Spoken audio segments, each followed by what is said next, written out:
today we have Alan MacLeod, the author of the book Bad News from Venezuela, here to talk about the recent goings on in Venezuela. How are you doing, Alan? I'm doing great. How are you, Asha? Good.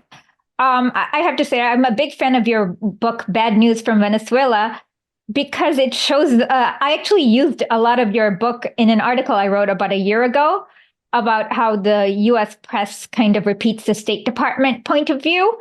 And you used really good examples, like when Hugo Chavez had the Constitutional Assembly, which is one of the most democratic features. The US mainstream media twisted it and made it seem like only Hugo Chavez supporters were included, but then the opposition had actually boycotted it. So it was a very good book.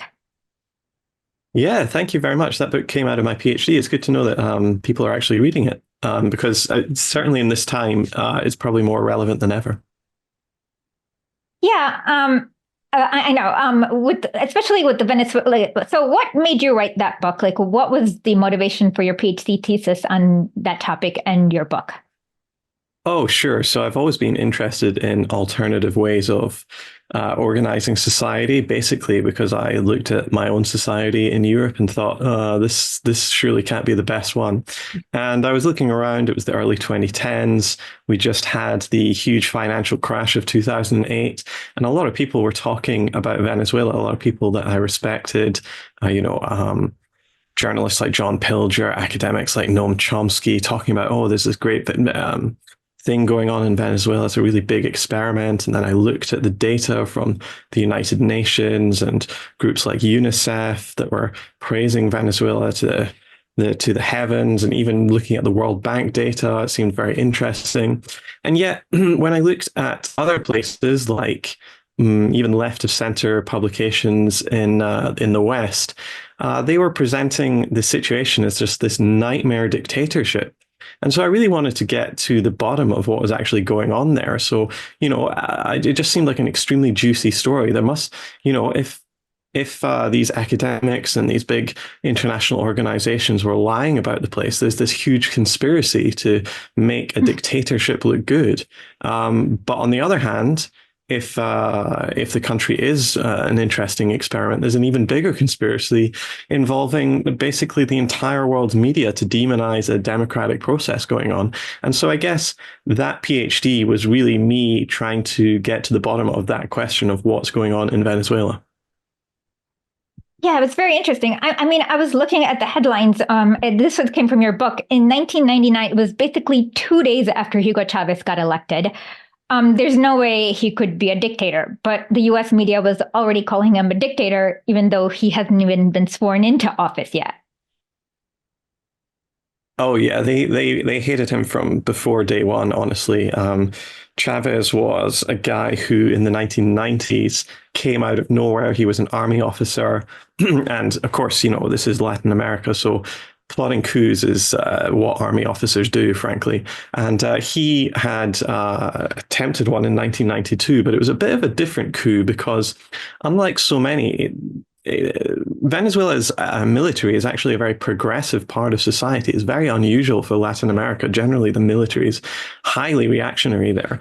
But in Venezuela, it was a much different system where people from poorer backgrounds could actually make it in society if they joined the military. And what Chavez did was try to rebel against a government that was massacring its own people. In the streets in 1989, there was this terrible massacre of thousands of people in Caracas, where the government ordered the army to encircle whole areas of the city and just start firing for hours and hours. Millions of bullets were just pummeled into parts of the city, and that was really what Chavez was rebelling against. And not only that, when the coup failed, Chavez actually took entirely responsible. He came on the national TV stations and said, good morning, I accept complete responsibility for this coup. But for now, it seems that we have failed. So I'm calling on all my men to stand down and, maybe something will happen next time. And that really got people energized across Venezuela. What he said, for now, the coup has failed. So everybody was so interested in Chavez throughout the 1990s. He became the most popular figure in the country, and it seemed like a matter of time before he tried the electoral route. Just a couple of years after the coup and Chavez was stuck in jail, he became this celebrity and martyr across the entire country, to the point where he became the most popular political figure. And really, the only reason that Rafael Caldera, the last pre-Chavez president, was elected was really because he promised to, number one, take Chavez out of the prison system and let him become a free man, and number two, because he actually was quite critical of the economic system, the neoliberal economic system that Venezuela was being put under before that. In the 1970s, Venezuela was quite a prosperous society, but in the early 1980s, it took a strongly neoliberal turn through successive presidents who, started to privatize things, especially the oil industry started to move towards privatization. And that sent shockwaves through the entire society. The ordinary Venezuelan became much poorer than they were, and life became really desperate. And that and the enormous corruption of the two-party system that existed in the 1980s and 1990s in Venezuela led to just a complete rejection of politics as normal, to the point where people were willing to look at military figures like Chavez and, roll the dice with him.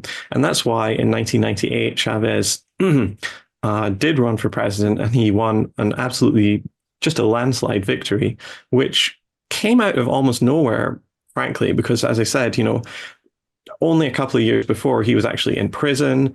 It took a lot of people, certainly people in the establishment, by surprise. And it certainly took people in the United States by surprise as well. So the US government from day one was a bit worried, because Venezuela had been the United States' closest ally in the region, and Chavez was a bit of an unknown. And he started off as a sort of quite liberal reformer, but he moved to the left pretty quickly. And so really Chavez was what the Americans considered the worst nightmare, democratically elected socialist who was actually capable, charismatic, and he started to put a lot of these policies he started to actually implement these policies very quickly and change society forever. Yeah, and one thing I noticed with two things. Like, one thing I noticed with the U.S. media is when it comes to Venezuela, within the U.S., they understand the racial politics, they understand racism, but in Venezuela, they are completely race blind. For example, most of the opposition supporters are of European descent, and Afro-Venezuelans and indigenous Venezuelans tend to support Chavez and now Maduro, but they don't acknowledge that part at all. Oh, absolutely. You could really understand the Bolivarian Revolution, as it's called, as really a multiracial coalition of working class people coming together to assert their rights as citizens. I think that's a very useful way of actually understanding this. Venezuela, since the days of Christopher Columbus, has been a slave society. And even though slavery was abolished in the 19th century, the same economic structure continued, where you had small numbers of white Europeans owning all the land and large numbers of black and indigenous Venezuelans working on that land. And when oil was discovered, it was very similar, that black and indigenous people were essentially barred from getting any of those lucrative jobs. Right up until the late 20th century, the Venezuelan government had an official policy of whitening the population, which meant attracting people from places like Portugal, Italy, and Spain to come to the country. And they did that by offering them all sorts of incentives like free land, some really choice property, etc. And for that reason, white people in Venezuela have always had a much easier time. The great Uruguayan journalist Eduardo Galeano said of Venezuela that the poor are mostly black and the black are mostly poor. And there is a huge race and class correlation in Venezuela to this day. If you see the opinion polls and all sorts of polling data, you'll see that Afro-Venezuelans and indigenous Venezuelans are much, much more likely to be supportive of the Socialist Party, and white Europeans or people descended from Europeans are much, much more likely to vote for the opposition. And we saw that in 2002 with the coup, where Pedro Carmona, who was this Donald Trump-like figure, the head of the Chamber of Commerce in Venezuela, became a dictator for a couple of days. He and his allies went on television to announce what was going on. And his aide said, listen, you've got to find a black face. There were hundreds of people in the Miraflores presidential palace. You've got to find someone who's not white here to come on television and, announce this with us. But they couldn't find one. Not a single person in that hallway of hundreds of people were not white. And that is really a very important factor in Venezuelan politics. If we fast forward this to a little bit closer to the modern times, these huge opposition protests that have been sweeping the country in the last few years, these guarimbas, these violent roadblocks, when you actually look at who's on the picket lines there, it's largely white people. And in fact, there was a case in 2017 where an Afro-Venezuelan was stopped, and because he was black, right? he was he was assumed to be a Chavista, and he was burned, and he died of those burnings, and also was stabbed as well. So to this day, there is an absolutely crystal clear racist factor in Venezuelan society.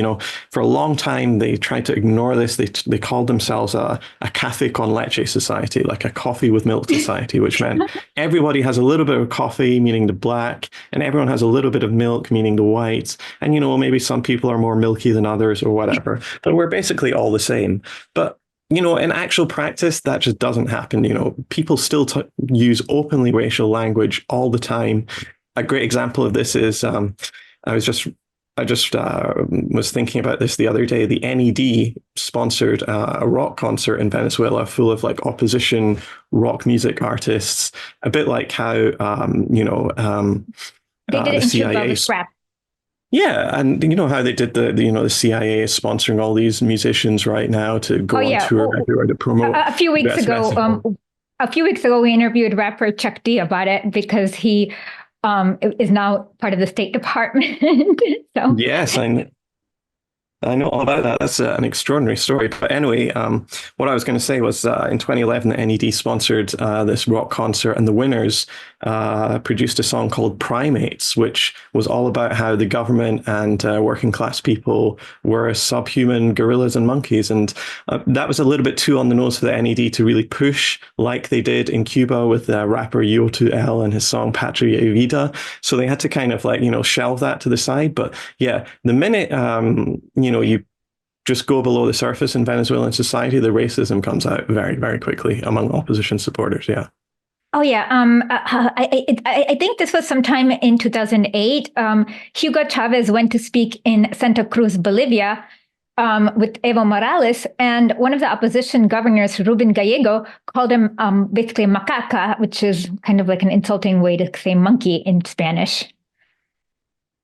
Yeah, and actually, now I think about it, the U.S. Embassy in Caracas actually paid for a puppet show to be put on in the U.S. Embassy, which depicted Hugo Chavez as a monkey, and he was hanged in it, which was very interesting. And that only stopped after Colin Powell, who was African American, actually heard about this and took offense to it. But that's the sort of thing that goes on among the Latin American right and the elites in that society. They've never really accepted any form of civil rights. They always, consider the land to be their ancestral God-given right, and the people who work on the land, they're just inhabitants. They're not really, they're not really citizens.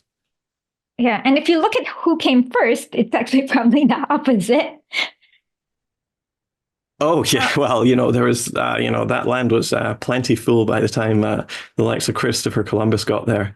And of course, we have to remember that actually more Africans were taken and shipped to the Americas than Europeans. So, the white people were really a minority, and, Johnny come latelys in that situation as well. Yeah, absolutely. And so you also, well, one more thing before we start talking about this election. like even with after Maduro came to power, the U.S. media has always been like trying to create like a funhouse mirror where they invert reality. I remember one headline from I think 2017 or 2018 where it's like Maduro cracks down on opposition for hijacking a helicopter and trying to bomb the Supreme Court, which they kind of buried the lead. So it made it look like he was just cracking down on the opposition for no good reason, as opposed to what would happen in the US if somebody hijacked a helicopter and tried to bomb the Supreme Court. Yeah, and The Guardian, I remember when that happened, the Guardian actually calls that guy who was an ex-army chief and, as you said, stole a helicopter and used it to bomb government buildings in central Caracas. They called him a hero and a patriot in their headline when they were talking about this guy. So it's just extraordinary, these sorts of the way media frame Venezuela is so interesting because they will throw out all these little factoids that can, push you towards a sort of tin pot dictator, banana republic narrative that they've set up. But, when you actually hear the context of why this is happening and why the government did that, it becomes much more clear that this, it seems much more reasonable. One example from this recent election is that you'll hear constantly in the media, I saw this phrase, Maduro's face appears 13 times on the voting tablets, And that is true. Maduro's face does appear 13 times. And that's supposed to suggest that, everybody's forced to vote for Maduro and this is a ridiculous system, etc. But actually in Venezuela, they have they have an incredibly diverse political system where there are dozens of major political parties. I think there are, 2 to 3 dozen major political parties in Venezuela. And how it works is all of those parties endorse one person for president. There were 10 people standing for president in the July elections. 9 of them opposed Maduro.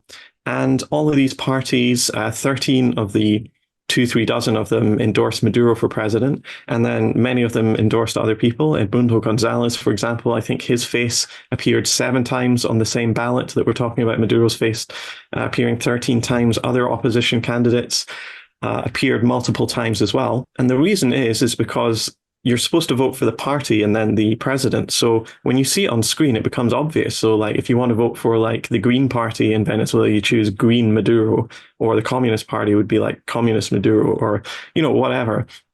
And this is actually designed because it makes it much more easy to understand who you're voting for in this huge system where there are dozens of parties standing here. If you're from the US, you might not be used to that. You just have, Democrats and Republicans, and that's it. And you don't need like a color thing beside it. You don't need the logo of everyone's, political party there. But the minute you actually see the ballot in Venezuela, the fact that Maduro's face appears 13 times on it seems completely normal because loads of opposition guys appear just as many times as well. So yeah, those are the little factoids that journalists from the West like to throw out there. And they work, frankly, because we have a very limited understanding of Venezuela and of Latin America generally. Most Americans, for example, still don't have a passport. And the majority of those who do basically either use it to go and visit family members in Mexico or go for spring breaks in Acapulco. So what that means is our entire concept, our entire understanding of countries like Venezuela comes mediated through the media, meaning that a handful of gigantic corporations control all the messages you read, see, or hear from the country. And that gives them incredible power to set narratives, to frame countries in whichever way they like. And unless we actually start doing huge research projects about it, we're going to get played. You're absolutely right. For example, they'll talk about, I don't know, like the right loves to throw out Venezuela. Like they're like, look at Venezuela. But then when you actually look at Venezuela, the infant mortality rate went way down after Hugo Chavez, after they started socialism. Their GDP increased. They have like the West hardly talks about any of the social programs, like all the millions of housings that they've built. And so forth and so on. Of course, they have not diversified their economy, and there are many valid critiques to be had about the Maduro and before Hugo Chavez government, but that's never addressed. It's always from the opposition point of view. Sure. Yeah, and they always say stuff like, oh, well, opposition candidates were banned from running or whatever. And again, that's true, but in a vacuum, that sounds really bad. But in the context, you have to remember we're talking about Maria Corina Machado, who decided to become a representative of Panama at the Organization of American States, and then flew across the world trying to organize an American-led invasion of her own country. And, I was advising other countries on how best to put more sanctions on Venezuela. In fact, in 2018, she even wrote a letter to Benjamin Netanyahu asking him to come and overthrow the government and provide Israeli troops for an invasion of Venezuela. So that's the reason that she's been barred from standing in an election. But, if she did that sort of stuff in any other country, jail would be the least of her worries, quite frankly. I mean, Oh, yeah. the idea that, she would just be allowed to, like, just run around campaigning for Edmundo Gonzalez would be an absolute joke, right? So, yeah, it's extraordinary, the sorts of things that get put out there. And as you said, before the United States really started their sanctions regime on Venezuela, the country was actually improving at an extraordinary rate. I mean, 2002 is really the year that the Chavistas got hold of the oil industry, because before then it was basically controlled by the opposition. It was more or less a private company. And between 2002 and 2013, they made extraordinary advancements in the quality of life for ordinary people. Poverty was reduced by half, extreme poverty reduced by three-quarters, child malnutrition became a complete thing of the past.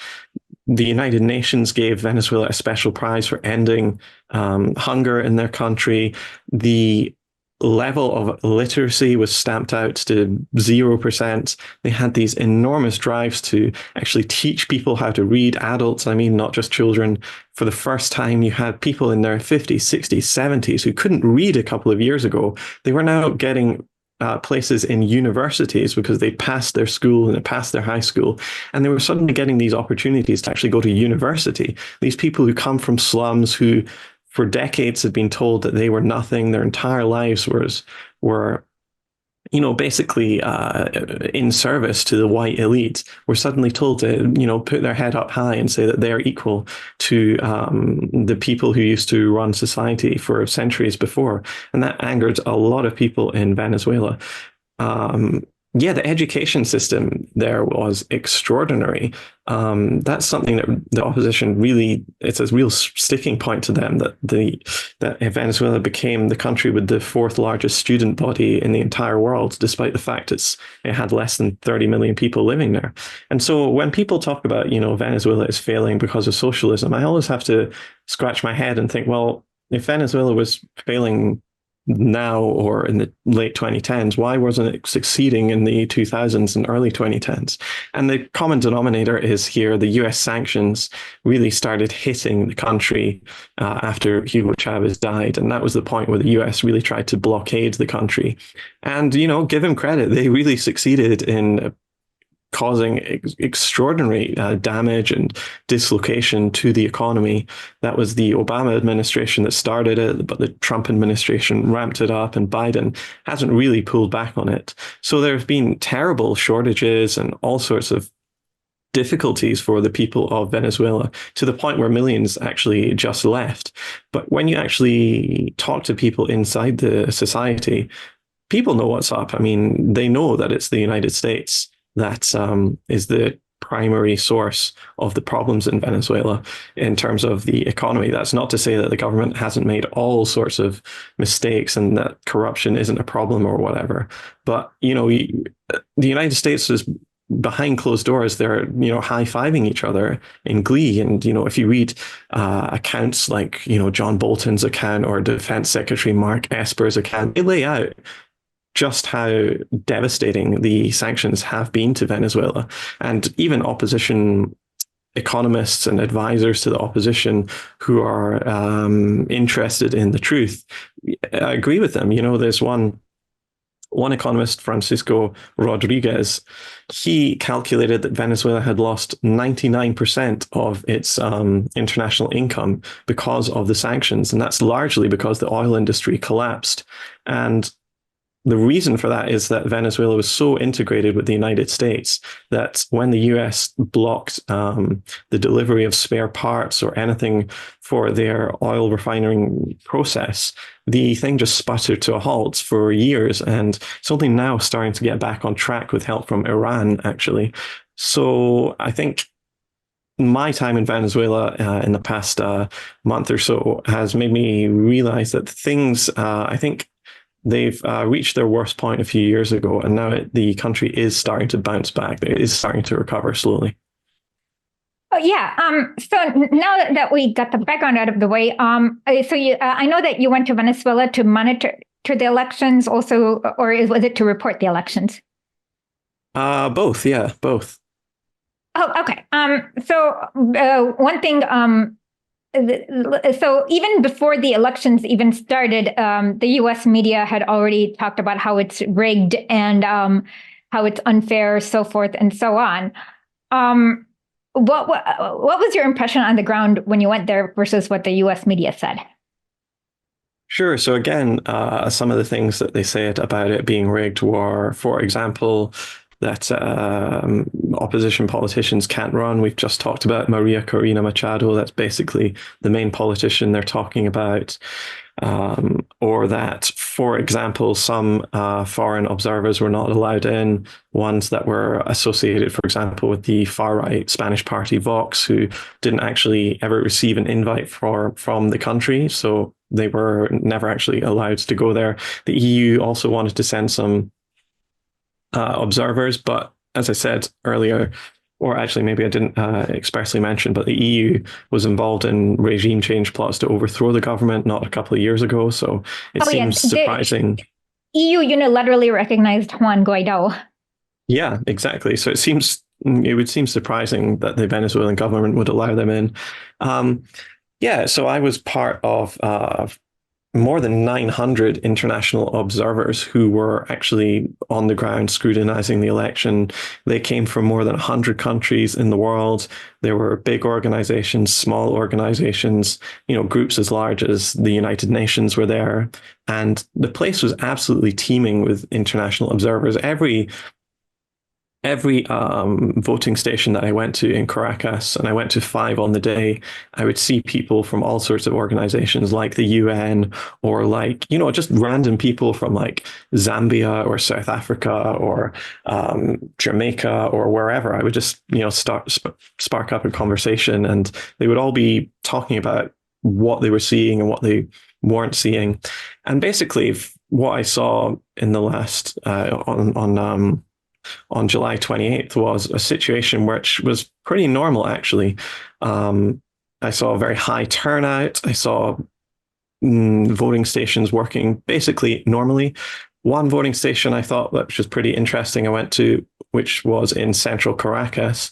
The person in charge of it actually openly said that she was a member of the opposition, that she hated the government, that she thought the country was a shambles, and that she was only doing this job because she needed the money. And then I asked her, well, what do you think of the voting process? And she said she had complete confidence in it, and that really all the officials that I was speaking to, the main words that he used were tranquillo, which is like calm or tranquil, or they would say fluido, which is like, fluid or smooth. And that's basically what I saw. I think the main drawbacks that I saw was that the high turnout was caused by both the government and opposition telling their supporters to go out and vote early. And that did lead to quite long lines in some voting stations in the morning, although they pretty much faded away, and by the afternoon were pretty calm. What was interesting is the longest lines that I saw were actually in strongly pro-government areas. So that doesn't suggest that the government was doing this wild fix there. I also went to a lot of the opposition and government strongholds.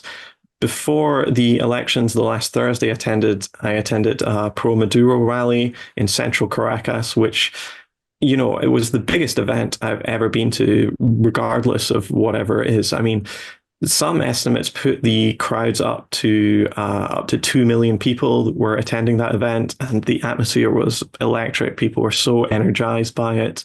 The opposition also did have large demonstrations and large rallies, but not anything like that sort of size. So basically, when I was actually watching the process, it seemed very calm and very smooth.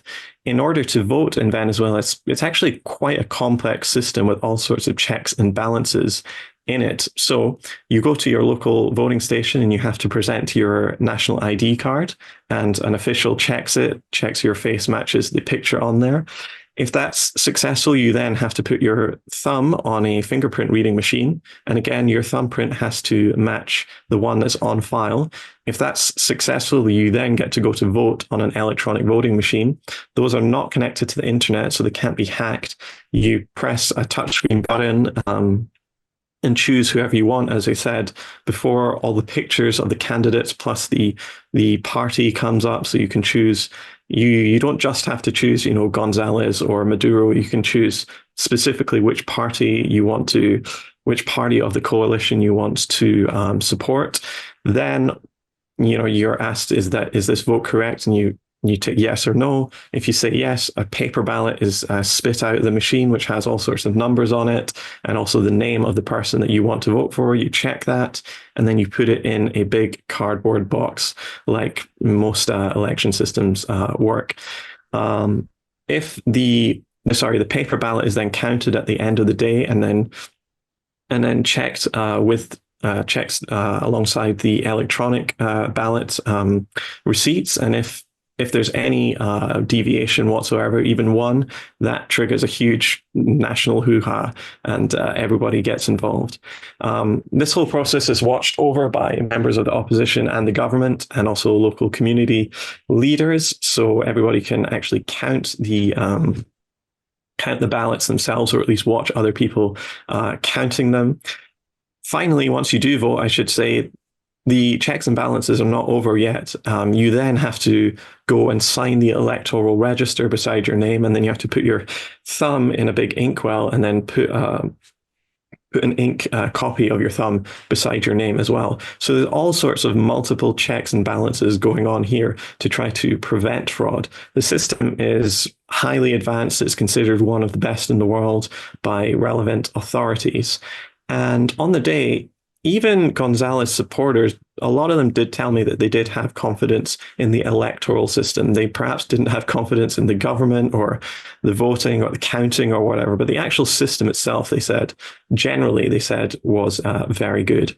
And that's what I saw. Basically, the major complaints that international observers seem to have were, number one, some of the lines were very long, meaning you would have to wait for, sometimes, in some cases, hours to vote. But I think that, compared to some countries like the US, that's considered completely normal in the US, actually, that you have to wait a long, long time to vote.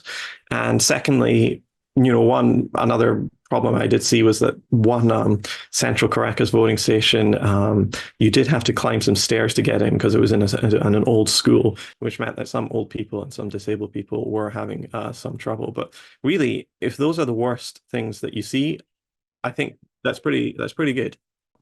Now, one thing I should mention was that even though we can talk about the voting process as being very good, you can still say that actually these elections might not be free and fair, but not because of the reasons a lot of people in the US say.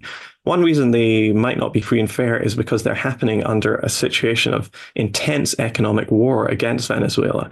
And they're happening in a situation in which the opposition is being trained, funded, and supported by a foreign power, the United States, that is trying to overthrow the government. And so this entire election is going on in a milieu, in an atmosphere of real tension, and that's because people know that if the opposition doesn't win, they are going to react violently, because they, before the election even happened, said that they would not accept the results, or at least the Edmundo Gonzalez people did. 9 out of the 10 candidates said they would accept the results, whatever happened, including Maduro, but Gonzalez said no, and immediately after the results were called, Gonzalez came out and said to his people that they had to vent their anger on the streets. And what that meant was, in practice, we saw dozens of schools, hospitals, and government buildings attacked. I saw cars being burnt out. I saw opposition activists burning stuff all over the place, attacking police officers, attacking National Guardsmen. It was a very dangerous situation. And in fact, opposition activists, armed ones on motorbikes, stopped a bunch of foreign dignitaries on a bus who were observing the election. They overpowered the police escort that they had going to the airport. They overpowered them and they forced the bus back to the hotel, which meant all of these foreign election observers actually missed their flights. So the opposition clearly had a plan for what was going to happen afterwards, and they carried it out. However, the government and its supporters made sure that the violence didn't escalate too much just by coming out and having a huge show of force all across the country, but particularly in Caracas, where they literally created, human chains around the Miraflores presidential palace to basically, as a show of force, and to potentially even guard the place with their lives, if that's what it came to.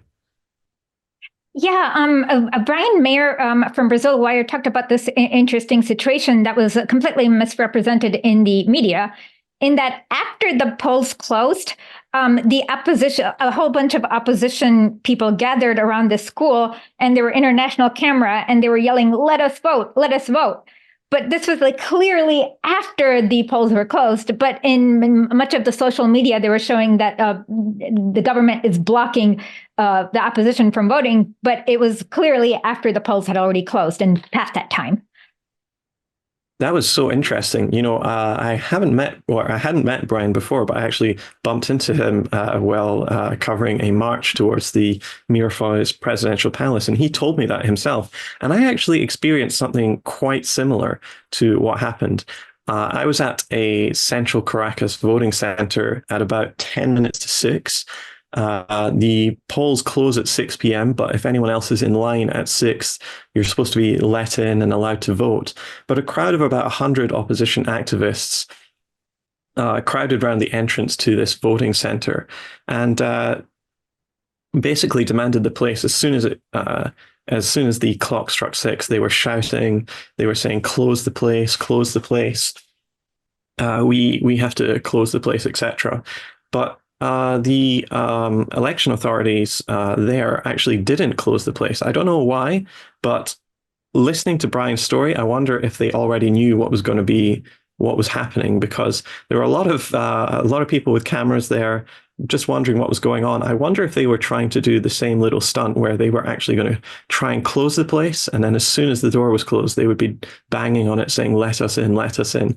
But unfortunately for them, that didn't actually transpire, because the election center stayed open for about 45 minutes later, which got them very demoralized. Actually, one thing I should say is, very interestingly, is that one of the activists shouted that nobody should be allowed in to vote unless they're with us, unless they're on our side, which is pretty interesting. So, these opposition activists like to present themselves as fighting for democracy and that they're under the boot of an authoritarian dictatorship. But actually, a lot of this is for the cameras and for the international media specifically, because they know that their constituency is really in the United States rather than in Venezuela.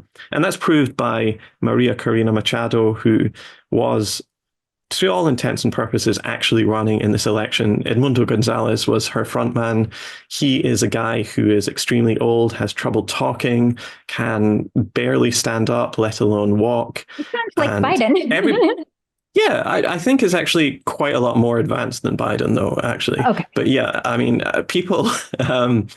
Yeah, everybody I spoke to, I said, "Are you voting for Gonzalez?" And they'd be like, "No, I'm voting for Maria." So everybody knew what was up. He was a stand-in candidate. But anyway, she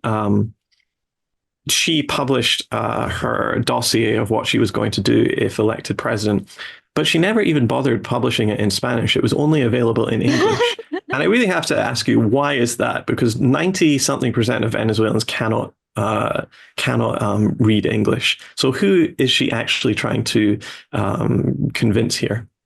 The CIA. Well, I guess them, you could say the international business community, The those sorts of people. NED, Yeah. State Department. Yeah. Yeah, and People in there's a video. London, people in Paris, people in Washington, D.C. Yeah.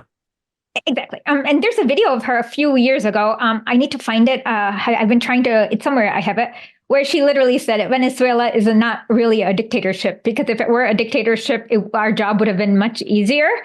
So even she clearly believes what she realizes what she says is complete BS. Yeah, I mean, I guess so. Listen, her career is a very interesting one. I mean, for more than 2 decades, her organization, Sumate, has been sponsored by the NED openly. The NED has pumped tens of millions of dollars into Venezuela, into funding all sorts of opposition groups, from small to large, from NGOs to political parties to pressure groups to community organizations, all with one intention: to sow mistrust of the government and to drum up support for regime change there. Machado, I mean, was a participant in the 2002 coup against Hugo Chavez. She signed the Carmona Decree, which made Pedro Carmona, this Latin American Donald Trump guy, the dictator indefinitely, but actually he only lasted 2 days.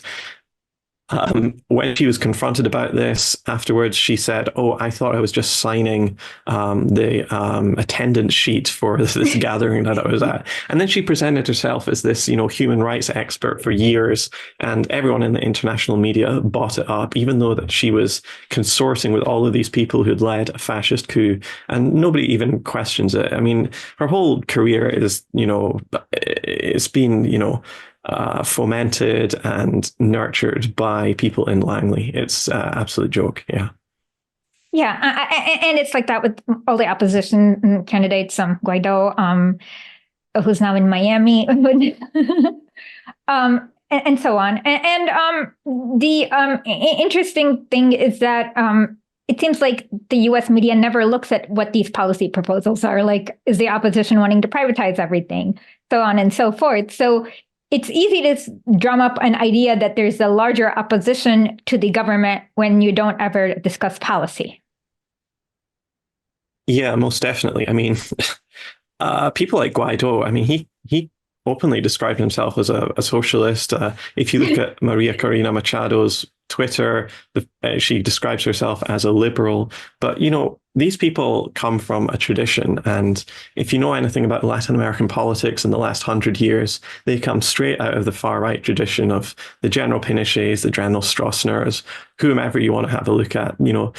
These people are far right in their nature. However, I would say that people like Machado do have a pretty large following in Venezuela. The opposition have really coalesced around a more extreme form of conservatism, rather than the more conciliatory, the sort of softly approach of a lot of the other opposition candidates.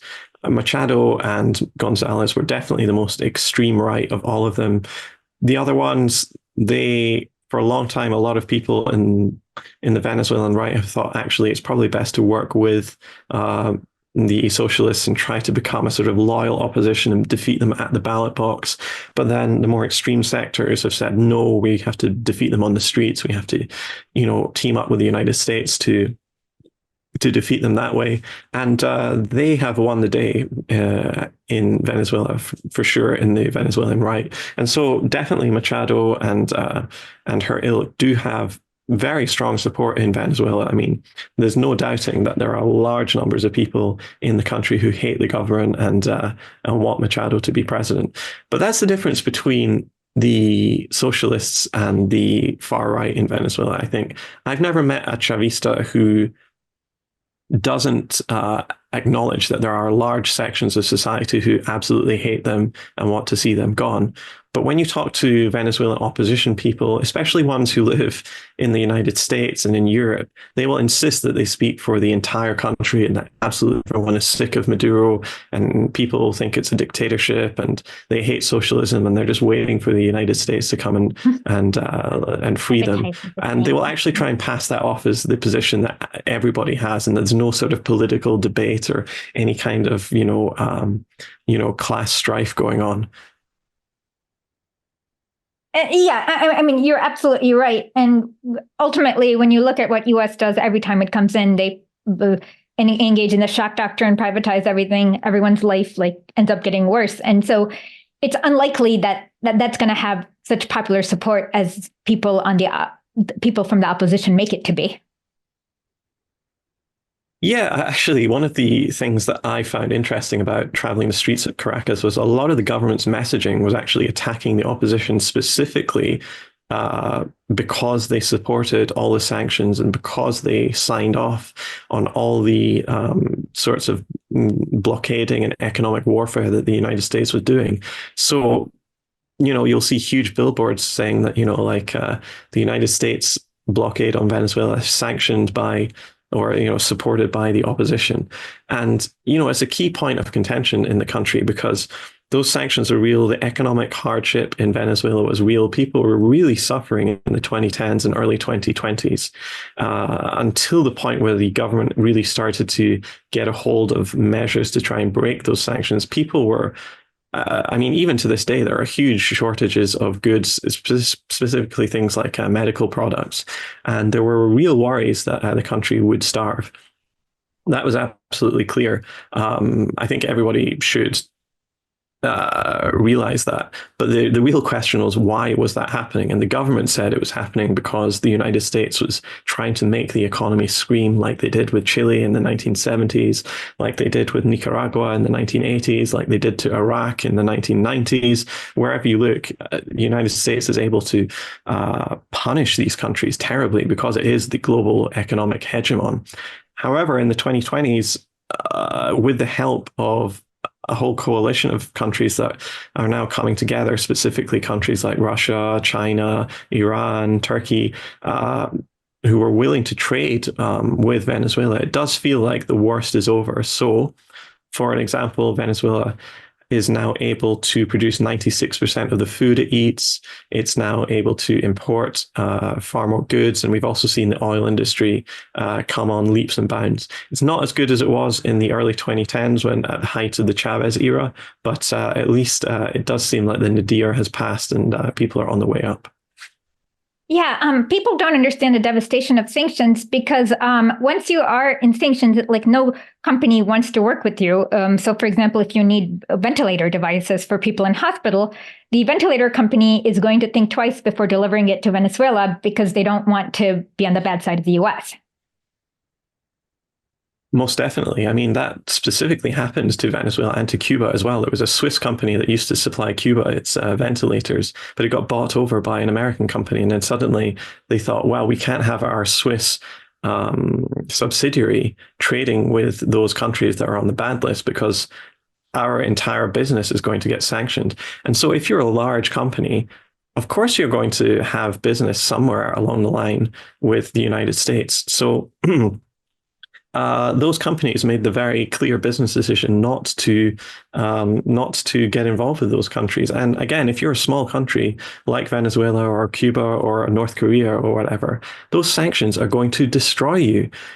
We saw in the wake of the invasion of Ukraine, Russia was also sanctioned very heavily. But because Russia is a much larger country, it's been able to weather those sanctions much better. And they have not had nearly the same of effect as they would have on a small country. And sanctions on China have seemingly, quite frankly, backfired on the United States. And, trying to carry out a trade war against the world's largest economic power seems like a totally losing proposition. So it does seem that perhaps the United States has kind of overshot its shot when it comes to sanctions. It does seem like the whole total economic attack on these countries might have backfired onto them because more and more countries are realizing that they have to pull their assets out of the United States because they're not they're not actually safe there, or out of the West more generally. We're seeing countries stopping using the dollar as the currency of exchange. We're seeing countries trying to repatriate their gold from places like the Bank of England after what happened when they froze $2 billion worth of Venezuelan gold. So it does seem that by going after Venezuela and other countries so aggressively, all these countries in the global south are looking at each other and thinking, we could be next if we cross the line. And so they're taking measures to try to stop that happening from them. And that, in the best of all possible worlds, could lead to a new equilibrium, a new multipolar world forming. Yeah, I recently saw Marco Rubio tweet about that. He's saying Iran and Russia and China are doing a workaround for the SWIFT system. And we need to do something about it. And it's like, yeah, because you abused that and you banned them. So of course you're going to do a workaround. Did you see that tweet? I did, yeah. Sometimes Marco Rubio is an interesting guy. Sometimes he's good in the sense that he says the quiet part out loud. He does that with Venezuela a lot. And he also shows just how dumb he is and just how ridiculous the American administration was. I remember one tweet from Rubio talking about how the Maduro dictatorship is so awful because, there was this big explosion at the German Dam or Herman Dam, which, destroyed everything. And then you saw in the comments a guy called Herman Dam come up and say, no, you've misunderstood. That's my name. I was reporting about something. Yeah, I mean, Rubio, yeah, he is, he's something else. Yeah, yeah, he's obviously a son of Cuban immigrants who tend to be very right-wing, like Cuban exiles, and he wants to follow the Cold War, then bring back the Cold War, do the neocon line. And sadly, with regards to Venezuela, I'm a little upset that none of the progressives have understood what Venezuela is, and they haven't stepped up to the plate to defend Venezuela. Yeah, I guess Venezuela is kind of ground zero for that kind of thing, though. I'd never really expected that much of it because, years ago, I heard Bernie Sanders talk about Venezuela and talk about Hugo Chavez as a dead communist dictator. And so I think that really set the tone. And ultimately, there is a huge line between being a progressive and being like an actual revolutionary anti-capitalist or socialist. And I think sometimes when you look at countries like Venezuela, it's a really good touchstone. It's a really good measure of where someone is. I mean, if you're on the side of the US when it comes to Venezuela, you're probably not going to be too much help to people in the global south or to real movements for peace and justice and inequality wherever you are.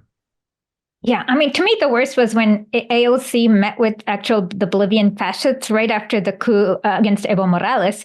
And she speaks Spanish. So if you go to their website, they had like racial slurs against indigenous people. Like it was not, they were not hiding their racism at all, but she met with them anyways. Yeah, I guess a lot of people have been disappointed with AOC in the last few years. I mean, she came in with all sorts of hope behind her, but ultimately, I don't know. I think people in the US are so desperate for real revolutionary change that they see it in places that perhaps has never been there.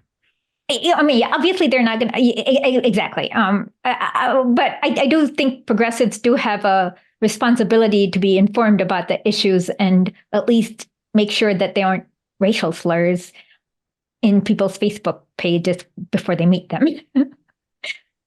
Yeah, but I guess the alternative, argument to that is that, social democracy is really the sort of just one hand of capitalism, whereas fascism is another hand, and ultimately they are part of the same system. And you got to decide where you actually stand on capitalism, whether you just want a slightly fairer system, a slightly one with a smiling face, or you actually want to change the system completely. And if it's the former, then ultimately you can't be surprised that these people are going to side with the fascists when push comes to shove. You're absolutely right about that. So what are you working on next? So I've came back from Venezuela. I've got an article coming out very soon about think tanks and specifically about the top American think tanks and how much money they are taking from the military industrial complex. I've just been trying to work out just how much money companies like Raytheon and Lockheed Martin actually give to think tanks in DC, and what that money goes towards and how that affects government policy. And another one I'm working on right now is actually about Chuck D and the history of the Congress for Cultural Freedom, because it does seem like we are moving towards a Cold War 2.0, and so many of the relics of the first Cold War are coming back, including the use of artists and musicians to try and spread pro-US messaging around the world. And by pro-US, I really mean regime change propaganda. Absolutely. That would be interesting for us to read, because we did interview Chuck D. And I always love your articles because they're so data filled, and you do a lot of research with data. And you also, and when you cover media bias, you tend to provide hardcore data, and that's something I always appreciate. Yeah, I mean, I guess that's how I always came to things. I like statistics. I like hard numbers. I like being able to quantify things. And that's how I came to Venezuela as well. I heard stories from each side, and I came to think, well, how can I quantify this? And I thought, well, I'll go to the United Nations, I'll go to the World Bank and see what data I can find there. And when you actually looked at the UN data about what was going on, it became crystal clear that something extraordinary was indeed happening in Venezuela, and everybody should be looking at it much more closely than we perhaps are. And I think a lot of people in the United States and in Western Europe don't understand the enormous influence that Venezuela has had over people in the global South, whether it's the Caribbean, Latin America, Africa, or Asia. You will see portraits, or people will know about Hugo Chavez. People will know about the Bolivarian Revolution and all the experiments they're doing there in detail that you wouldn't believe. You can go and talk to people in Palestine and they will have pictures of Hugo Chavez on their wall, or you can go to the Caribbean and people will know absolutely all about the missions that they did there in terms of improving the livelihoods and improving the lives of the people there. Yeah, Venezuela has really become like an inspiration for so many people around the world, and that's flying completely under the radar in North America and Europe. You're absolutely right. Even I was in Belarus, and somewhere in a small town in Belarus, there was actually a painting of Hugo Chavez. This happened in December, and it was very interesting. And yeah.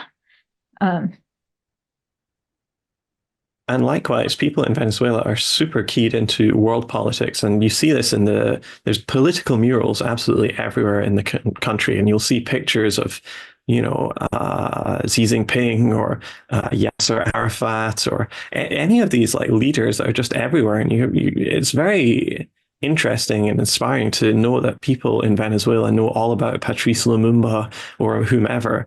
It's really interesting to see that sort of South-South cooperation of, working class people from all over the world coming together and knowing each other's stories. Absolutely. Well, how do people find you? Yeah, it's becoming increasingly hard nowadays with all this suppression, but definitely if you go to mintpressnews.com and check out all my work there, I write for them. I'm the senior staff writer and podcast producer there, so you can find me there.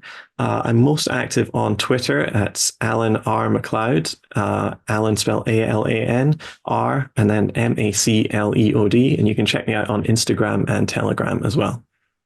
Well, thank you so much for joining us, and I hope we can have you on again. Yeah, I would love to do it.